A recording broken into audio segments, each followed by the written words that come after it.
Exodus chapter 32. Now when the people saw that Moses delayed coming down from the mountain, the people gathered themselves together around Aaron and said to him, "Come, make us gods which will go before us. As for this Moses, the man who brought us up out of the land of Egypt, we do not know what has become of him."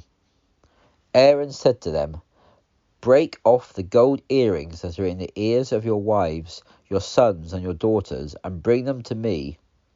So all the people broke off the gold earrings that were in their ears and brought them to Aaron. He received them from their hand and fashioned it with an engraving tool and made it into a moulded calf. Then they said, "This is your God, O Israel, who brought you up from the land of Egypt."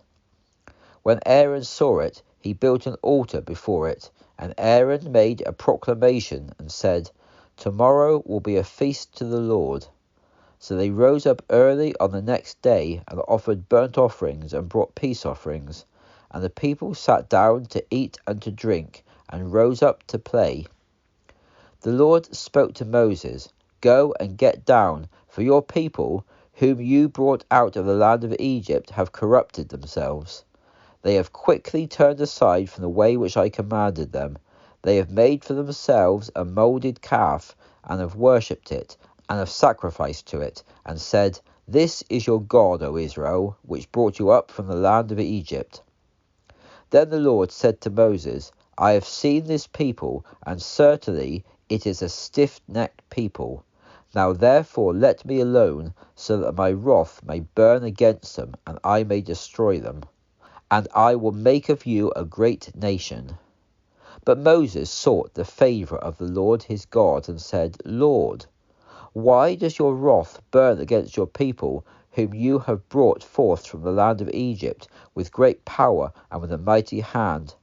Why should the Egyptians speak, saying, 'With evil intent he brought them out, to kill them in the mountains, and to destroy them from the face of the earth'? Turn from your fierce wrath, and relent of this harm against your people.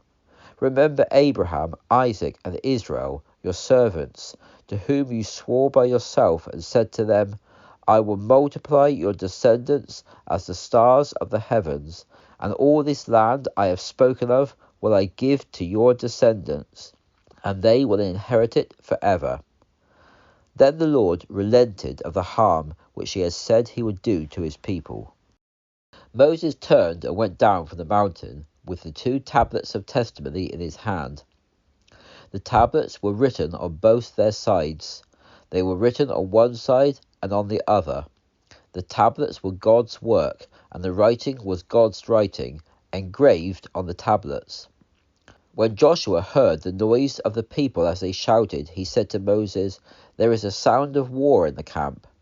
But he said, "It is not the sound of those who shout for victory, nor is it the sound of those who cry because of being overcome, but I hear the sound of singing." As soon as he came near the camp, he saw the calf and the dancing, and Moses' anger burned.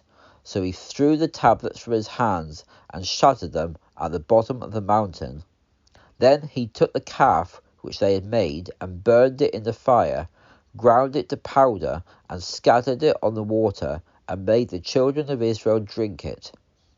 Moses said to Aaron, "What did this people do to you, that you have brought so great a sin upon them?" Aaron said, "Do not let the anger of my Lord burn. You know that the people are set on evil. For they said to me, 'Make a god for us, which will go before us.' For this Moses, the man that brought us up from the land of Egypt, we do not know what has become of him." I said to them, "Whoever has any gold, let them break it off." So they gave it to me, and then I threw it into the fire, and this calf came out. Now when Moses saw the people were in a frenzy, for Aaron had let them get completely out of control, causing derision from their enemies, then Moses stood in the gate of the camp and said, "Whoever is on the Lord's side, come to me."